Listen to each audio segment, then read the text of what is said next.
38-year-old mystery involving the unknown identity of a baby found floating in a local river was recently solved using DNA and online genealogy. It's the same technology law enforcement used to nab the infamous Golden State Killer. NBC 15's Andrea Ramey introduces us to the USA student who helped crack open this cold case. December 1982, a trucker reported seeing a body in the frigid, murky waters of the Escatawba River in Jackson County, Mississippi. At daybreak, investigators found a baby girl floating near the bridge. It is. It's horrible. The community called her Delta Dawn, the inscription printed on her headstone, known only to God. Oh, there's a lot of people in Jackson County that care deeply for that child. Sergeant Eddie Clark was in grade school when it happened, and now, decades later, as an investigator, decided there might be a shot at solving the Delta Dawn mystery using DNA analysis and online genealogy. So that's a parental match. I got interested in forensics when I was 13 years old. That's where Olivia McCarter enters the story. The 19-year-old University of South Alabama sophomore was interning on a forensic genealogy team last year, working on making identifications in cold cases. Her passion inspired by popular crime shows.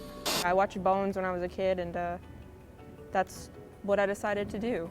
Through her internship, she helped identify a John Doe who drowned in Missouri in 1979 and a Canadian killer who raped and murdered a 9-year-old girl in 1984.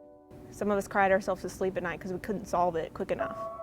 It was her third case that hit closer to home, finding out who was Delta Dawn. Growing up in Grand Bay, McCarter knew about the case. And I had visited her grave before we got the case. How come? Just to do it, you know. Somebody had to remember. Olivia, is she your youngest intern? I think she's still our youngest intern. I recognized her talent before I even started the internship. For Redgrave Research Forensic Services, Delta Dawn's case proved challenging. McCarter and her team had to solve 2 adoption cases before beginning to figure out Delta Dawn's family tree.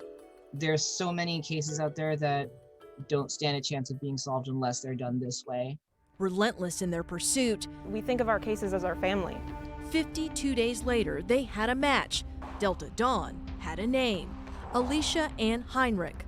Investigators say Alicia and her mother, Gwendolyn Clemens, were last seen leaving Joplin, Missouri before Thanksgiving 1982 as they traveled to Florida with her new boyfriend. Alicia and Gwendolyn were never seen again. Gwendolyn's body has never been found.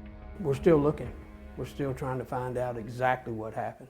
A mystery partially solved due to DNA analysis and investigators' dogged determination, including an unlikely one still earning an undergraduate degree at South.